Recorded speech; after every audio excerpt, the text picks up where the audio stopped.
श्रीमद कुंज विहारणे नमः। श्री स्वामी हरिदास विजय तीर्थराम, श्री युगल सरकार, सदगुरुदेव और आप सभी रसिक भक्त वृंदों के श्री चरणों में दास का साष्टांग दंडवत प्रणाम। आज श्रीमद भागवत महापुराण के नवम स्कंद के अंतर्गत 14वां अध्याय चंद्रवंश का वर्णन। श्री सुखदेव जी कहते हैं, परीक्षित, अब मैं तुम्हें चंद्रमा के पावन वंश का वर्णन सुनाता हूं। इस वंश में पुरुरवा आदि बड़े बड़े पवित्र कीर्ति राजाओं का कीर्तन किया जाता है। सहस्त्रों सिर वाले विराट पुरुष नारायण के नाभि सरोवर के कमल से ब्रह्मा जी की उत्पत्ति हुई। ब्रह्मा जी के पुत्र हुए अत्रि। वे अपने गुणों के कारण ब्रह्मा जी के समान ही थे। उन्हीं अत्रि के नेत्रों से अमृतमय चंद्रमा का जन्म हुआ। ब्रह्मा जी ने चंद्रमा को ब्राह्मण, औषधि और नक्षत्रों का अधिपति बना दिया। उन्होंने तीनों लोकों पर विजय प्राप्त की और राजसूय यज्ञ किया। इससे उनका घमंड बढ़ गया और उन्होंने बलपूर्वक बृहस्पति की पत्नी तारा को हर लिया। देवगुरु बृहस्पति ने अपनी पत्नी को लौटा देने के लिए उनसे बार बार याचना की, परंतु वे इतने मतवाले हो गए थे कि उन्होंने किसी प्रकार उनकी पत्नी को नहीं लौटाया। ऐसी परिस्थिति में उसके लिए देवता और दानवों में घोर संग्राम छिड़ गया। शुक्राचार्य जी ने बृहस्पति जी के द्वेष से असुरों के साथ चंद्रमा का पक्ष ले लिया और महादेव जी ने स्नेहवश समस्त भूतगणों के साथ अपने विद्या गुरु अंगिरा जी के पुत्र बृहस्पति का पक्ष लिया। देवराज इंद्र ने भी समस्त देवताओं के साथ अपने गुरु बृहस्पति जी का ही पक्ष लिया। इस प्रकार तारा के निमित्त से देवता और असुरों का संहार करने वाला घोर संग्राम हुआ। तदनंतर अंगिरा ऋषि ने ब्रह्मा जी के पास जाकर यह युद्ध बंद कराने की प्रार्थना की। इस पर ब्रह्मा जी ने चंद्रमा को बहुत डांटा फटकारा और तारा को उसके पति बृहस्पति जी के हवाले कर दिया। जब बृहस्पति जी को यह मालूम हुआ कि तारा तो गर्भवती है, तब उन्होंने कहा, दुष्टे, मेरे क्षेत्र में यह तो किसी दूसरे का गर्भ है, इसे तू अभी त्याग दे, तुरंत त्याग दे। डर मत, मैं तुझे जलाऊंगा नहीं, क्योंकि एक तो तू स्त्री है और दूसरे मुझे भी संतान की कामना है। देवी होने के कारण तू निर्दोष भी है ही। अपने पति की बात सुनकर तारा अत्यंत लज्जित हुई। उसने सोने के समान चमकता हुआ एक बालक अपने गर्भ से अलग कर दिया। उस बालक को देखकर बृहस्पति और चंद्रमा दोनों ही मोहित हो गए और चाहने लगे कि यह हमें मिल जाए। अब वे एक दूसरे से इस प्रकार जोर जोर से झगड़ा करने लगे कि यह तुम्हारा नहीं, मेरा है। ऋषियों ने और देवताओं ने तारा से पूछा कि यह किसका लड़का है, परंतु तारा ने लज्जावश कोई उत्तर न दिया। बालक ने अपनी माता की झूठी लज्जा से क्रोधित होकर कहा, दुष्टे, तू बतलाती क्यों नहीं? तू अपना कुकर्म मुझे शीघ्र से शीघ्र बतला दे। उसी समय ब्रह्मा जी ने तारा को एकांत में बुलाकर बहुत कुछ समझा बुझा कर पूछा। तब तारा ने धीरे से कहा कि चंद्रमा का। इसलिए चंद्रमा ने उस बालक को ले लिया। परीक्षित, ब्रह्मा जी ने उस बालक का नाम रखा बुद्ध, क्योंकि उसकी बुद्धि बड़ी गंभीर थी। ऐसा पुत्र प्राप्त करके चंद्रमा को बहुत आनंद हुआ। परीक्षित, बुद्धि के द्वारा इला के गर्भ से पुरुरवा का जन्म हुआ। इसका वर्णन मैं पहले ही कर चुका हूं। एक दिन इंद्र की सभा में देवर्षि नारद जी पुरुरवा के रूप, गुण, उदारताशील स्वभाव, धन संपत्ति और पराक्रम का गान कर रहे थे। उन्हें सुनकर उर्वशी के हृदय में काम भाव का उदय हो आया और उससे पीड़ित होकर वह देवांगना पुरुरवा के पास चली आई। यद्यपि उर्वशी को मित्रा वरुण के शाप से ही मृत्युलोक में आना पड़ा था, फिर भी पुरुष शिरोमणि पुरुरवा मूर्तिमान कामदेव के समान सुंदर है। यह सुनकर सुंदरी उर्वशी ने धैर्य धारण किया और वह उनके पास चली आई। देवांगना उर्वशी को देखकर राजा पुरुरवा के नेत्र हर्ष से खिल उठे। उनके शरीर में रोमांच हो आया।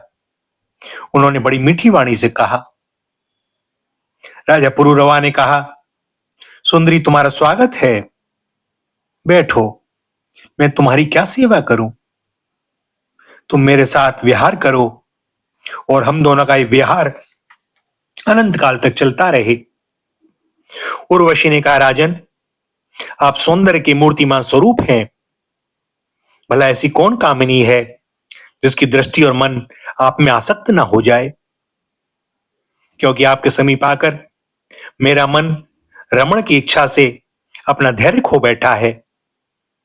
राजन, जो पुरुष रूप गुण आदि के कारण प्रशंसनीय होता है वही स्त्रियों को अभीष्ट होता है। अतः मैं आपके साथ अवश्य विहार करूंगी, परंतु मेरे प्रेमी महाराज, मेरी एक शर्त है।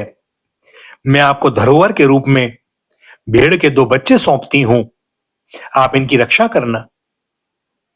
वीर शिरोमणे, मैं केवल घी खाऊंगी और मैथुन के अतिरिक्त और किसी भी समय आपको वस्त्रहीन ना देख सकूंगी। परम मनस्वी पुरुरवा ने कहा, ठीक है। ऐसा कहकर उसकी शर्त स्वीकार कर ली और फिर उर्वशी से कहा, तुम्हारा यह सौंदर्य अद्भुत है, तुम्हारा भाव अलौकिक है। यह तो सारी मनुष्य सृष्टि को मोहित करने वाला है। और देवी, कृपा करके तुम स्वयं यहां आई हो। फिर कौन ऐसा मनुष्य है जो तुम्हारा सेवन न करेगा? परीक्षित, तब उर्वशी काम शास्त्रोक्त पद्धति से पुरुष श्रेष्ठ पुरुरवा के साथ विहार करने लगी। वे भी देवताओं की विहार स्थली चैत्ररथ, नंदनवन आदि उपवनों में उसके साथ स्वच्छंद विहार करने लगे। देवी उर्वशी के शरीर से कमल केसर की सी सुगंध निकला करती थी। उसके साथ राजा पुरुरवा ने बहुत वर्षों तक आनंद विहार किया। वे उसके मुख की सुरभि से अपनी सुध-बुध खो बैठते थे। इधर जब इंद्र ने उर्वशी को नहीं देखा, तब उन्होंने गंधर्वों को उसे लाने के लिए भेजा और कहा, उर्वशी के बिना मुझे यह स्वर्ग फीका जान पड़ता है। वे गंधर्व आधी रात के समय घोर अंधकार में वहां गए और उर्वशी के दोनों भेड़ों को, जिन्हें उसने राजा के पास धरोहर रखा था, चुरा कर चलते बने। उर्वशी ने जब गंधर्वों के द्वारा ले जाए जाते हुए अपने पुत्र के समान प्यारी भेड़ों की बें बें सुनी, तब वह कह उठी कि अरे, इस कायर को अपना स्वामी बनाकर मैं तो मारी गई। यह नपुंसक अपने को बड़ा वीर मानता है, यह मेरी भेड़ों को भी नहीं बचा सका। इसी पर विश्वास करने के कारण लुटेरे मेरे बच्चों को लूटकर लिए जा रहे हैं। मैं तो मर गई। देखो तो सही, यह दिन में तो मर्द बनता है और रात में स्त्रियों की तरह डरकर सोया रहता है। परीक्षित, जैसे कोई हाथी को अंकुश से बेध डाले, वैसे ही उर्वशी ने अपने वचन बाणों से राजा को बींध दिया। राजा पुरुरवा को बड़ा क्रोध आया और हाथ में तलवार लेकर वस्त्रहीन अवस्था में ही वे उस ओर दौड़ पड़े।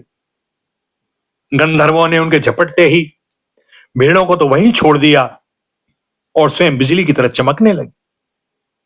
जब राजा पुरुरवा भेड़ों को लेकर लौटे, तब उर्वशी ने उस प्रकाश में उन्हें वस्त्रहीन अवस्था में देख लिया। बस वह उसी समय उन्हें छोड़कर चली गई। परीक्षित, राजा पुरुरवा ने जब अपने शयनागार में अपनी प्रीतमा उर्वशी को नहीं देखा, तो वे अनमने हो गए। उनका चित्त उर्वशी में ही बसा हुआ था। वे उसके लिए शोक से विह्वल हो गए और उन्मत्त की भांति पृथ्वी में इधर उधर भटकने लगे। एक दिन कुरुक्षेत्र में सरस्वती नदी के तट पर उन्होंने उर्वशी और उसकी 5 प्रसन्न मुखी सखियों को देखा। और बड़ी मीठी वाणी से कहा, प्रिय, तनिक ठहर जाओ, एक बार मेरी बात मान लो। निष्ठुरे, आवाज तो मुझे सुखी किए बिना मत जाओ। क्षण भर ठहरो, आओ हम दोनों कुछ बातें तो कर लें। देवी, अब इस शरीर पर तुम्हारा कृपा प्रसाद नहीं रहा, इसी से तुमने इसे दूर फेंक दिया है। अतः मेरा यह सुंदर शरीर अभी ढेर हुआ जाता है और तुम्हारे देखते देखते इसे भेड़िए और गीध खा जाएंगे। उर्वशी ने कहा, राजन, तुम पुरुष हो, इस प्रकार मत मरो। देखो, सचमुच ये भेड़िए तुम्हें खा ना जाए। स्त्रियों की किसी के साथ मित्रता नहीं हुआ करती। स्त्रियों का हृदय और भेड़ियों का हृदय बिल्कुल एक जैसा होता है। स्त्रियां निर्दय होती हैं, क्रूरता तो उनमें स्वाभाविक ही रहती है। तनिक सी बात में चिढ़ जाती हैं और अपने सुख के लिए बड़े बड़े साहस के काम कर बैठती हैं और थोड़े से स्वार्थ के लिए विश्वास दिलाकर अपने पति और भाई तक को मार डालती हैं। इनके हृदय में सौहार्द तो है ही नहीं। भोले भाले लोगों को झूठ मूठ का विश्वास दिलाकर फांस लेती हैं और नए नए पुरुष की चाट से उल्टा और स्वच्छंद चारिणी बन जाती हैं। तो फिर तुम धीरज धरो, तुम राजराजेश्वर हो, घबराओ मत। प्रति 1 वर्ष के बाद एक रात तुम मेरे साथ रहोगे, तब तुम्हारी और भी संतानें होंगी। राजा पुरुरवा ने देखा कि उर्वशी गर्भवती है, इसलिए वे अपनी राजधानी में लौट आए। 1 वर्ष के बाद फिर वहां गए। तब तक उर्वशी एक वीर पुत्र की माता हो चुकी थी। उर्वशी के मिलने से पुरुरवा को बड़ा सुख मिला और वे एक रात उसी के साथ रहे। प्रातःकाल जब वे विदा होने लगे, तब विरह के दुख से वे अत्यंत दीन हो गए। उर्वशी ने उनसे कहा, तुम इन गंधर्वों की स्तुति करो, ये चाहें तो तुम्हें मुझे दे सकते हैं। तब राजा पुरुरवा ने गंधर्वों की स्तुति की। परीक्षित, राजा पुरुरवा की स्तुति से प्रसन्न होकर गंधर्वों ने उन्हें एक अग्निस्थाली अर्थात अग्नि स्थापन करने का पात्र दिया।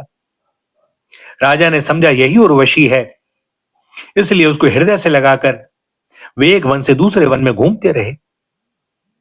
जब उन्हें होश हुआ, तब वे स्थाली को वन में छोड़कर अपने महल में लौट आए एवं रात के समय उर्वशी का ध्यान करते रहे। इस प्रकार जब त्रेता युग का आरंभ हुआ, तब उनके हृदय में तीनों वेद प्रकट हुए। फिर वे उस स्थान पर गए जहां उन्होंने अग्निस्थाली छोड़ी थी। अब उस स्थान पर शमी वृक्ष के गर्भ से एक पीपल का वृक्ष उगाया था। उसे देखकर उन्होंने उससे 2 अरणियां अर्थात मंथन काष्ठ बनाई। फिर उन्होंने उर्वशी लोक की कामना से नीचे की अरणी को उर्वशी, ऊपर की अरणी को पुरुरवा और बीच के काष्ठ को पुत्र रूप से चिंतन करते हुए अग्नि प्रज्वलित करने वाले मंत्रों से मंथन किया। तीनों मंथन से जात वेदा नाम का अग्नि प्रकट हुआ। राजा पुरुरवा ने अग्नि देवता को त्रय विद्या के द्वारा आह्वनी, गार्हपत्य और दक्षिणाग्नि इन तीनों भागों में विभक्त करके पुत्र रूप से स्वीकार कर लिया। फिर उर्वशी लोक की इच्छा से पुरुरवा ने उन तीनों अग्नियों द्वारा सर्वदेव स्वरूप इंद्रियातीत यज्ञपति भगवान श्री हरि का यजन किया। परीक्षित, त्रेता के पूर्व सतयुग में एकमात्र प्रणव अर्थात ओंकार ही वेद था। सारे वेद शास्त्र उसी के अंतर्भूत थे। देवता थे एकमात्र नारायण और कोई न था। अग्नि भी 3 नहीं, केवल एक था और वर्ण में केवल एक हंस ही था। परीक्षित, त्रेता के प्रारंभ में पुरुरवा से ही वेद त्रयी और अग्नि त्रयी का आविर्भाव हुआ। राजा पुरुरवा ने अग्नि को संतान रूप से स्वीकार करके गंधर्वलोक की प्राप्ति की। भैया, यहां 9वें स्कंद के 14वें अध्याय का समापन होता है और दास को अनुमति दें आज के लिए वाणी को विराम देने की। आगे श्री हरि की जैसी जो इच्छा। श्री राधा, श्री राधा, श्री राधा।